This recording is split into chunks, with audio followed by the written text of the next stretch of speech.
আসসালামু আলাইকুম রহমতুল্লাহ। প্রিয় দর্শক, তারেক রহমানকে নিয়ে এবার কুরুচিপূর্ণ বক্তব্য দিল দিলীপ রায়, বিপ্লবী ছাত্র মোর্চার সভাপতি। প্রিয় দর্শক, এই দিলীপ রায় তিনি রিসেন্টলি তারেক রহমানকে নিয়ে খুব বাজেভাবে একটা বক্তব্য দিয়েছেন এবং খুবই কুরুচিপূর্ণ বক্তব্য, যেগুলো আমি বিএমপি করি না, তারপরেও আমার কাছে খুব খারাপ লাগছে যে তারেক রহমান প্রধানমন্ত্রী, তাকে নিয়ে এই ধরনের মন্তব্য কখনোই একজন নেতা করতে পারে না।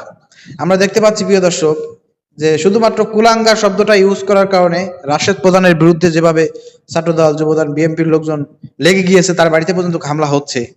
তো সেই তুলনায় রাশেদ প্রধান শুধুমাত্র জাস্ট কুলাঙ্গার বলেছে, আর সেই তুলনায় এখানে এই দিলীপ রায় যে বক্তব্য দিয়েছে, প্রিয় দর্শক আপনারা শুনলে পরে অবাক হয়ে যাবেন যে বাংলাদেশের প্রধানমন্ত্রীকে নিয়ে এই ধরনের বক্তব্য দেওয়ার সাহস এই দিলীপ রায় কোথা থেকে পায় সে। কিন্তু এই দিলীপ রায়ের ব্যাপারে কিন্তু ছাত্রদল, যুবদলের কোনো আমরা কার্যক্রম দেখতে পাচ্ছি না। অথচ রাশেদ প্রধানের চাইতে কিন্তু 100 গুণ বেশি গালিগালাজ করেছে প্রধানমন্ত্রী তারেক রহমানকে এই দিলীপ রায়। বিশ্বাস হচ্ছে না? চলেন আপনাদেরকে সেই বক্তব্য শোনাই নিয়ে আসি। তারেক রহমান নাকি শিশু মুক্তিযোদ্ধা। তারেক রহমান আমার এইরকম লোক লিডার আসছে 17 বছর পর। হায়রে বাংলাদেশের ভাই, অবস্থা খারাপ। দেখেন, এর মতো একটা লম্পট, বাটপার, হাওয়া ভাবন করা, 10 ট্রাক অস্ত্র মামলার ঘটনা ঘটানো একটা লোক, যার কারণে এই যে ভারত যেভাবে আওয়ামী লীগের পক্ষে দাঁড়াইলো, আপনার কি মনে হয় এখানে কি বিএনপির দায় নাই, তারেক রহমানের দায় নাই? 10 ট্রাকের ঘটনা যদি সংগঠিত না হয়, তাহলে 17 বছর এখানে হয়তো বা আওয়ামী লীগ থাকার পেছনে ভারতের যে ভূমিকা, সেটা নাও হইতে পারত।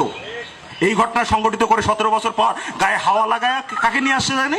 এক আছে জেবু আর এক আছে জাইমাকে নিয়ে আসছে। প্রিয় দর্শক আপনারা শুনলেন, দেখেন তো এই বক্তব্য শোনা পরে পায়ের রক্ত মাথায় উঠে যাচ্ছে না? মেজাজটা গরম হয়ে যাচ্ছে যে বাংলাদেশের প্রধানমন্ত্রীকে নিয়ে এই ধরনের আজে বাজে কুরুচিপূর্ণ মন্তব্য করার সাহস এই দিলীপ রায় কোথায় পায়?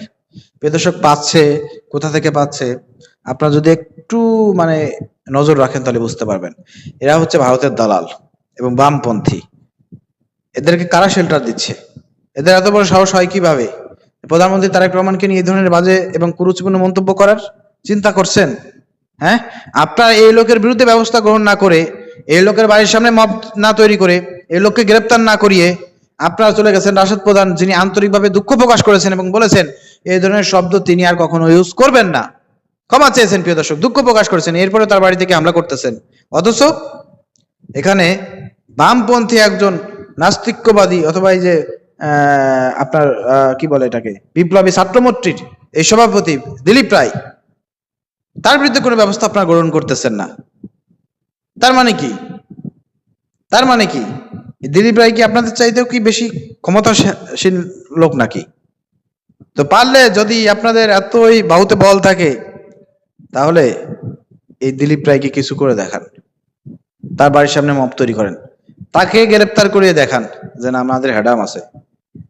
চলে গেছেন রাশেদ প্রধানে, যার কোনো নেতা কর্মী নাই, চলে গেছেন তার বাড়ির সামনে, তাই না? যেখানে একটু দুর্বল পান সেখানে আপনারা ই করেন।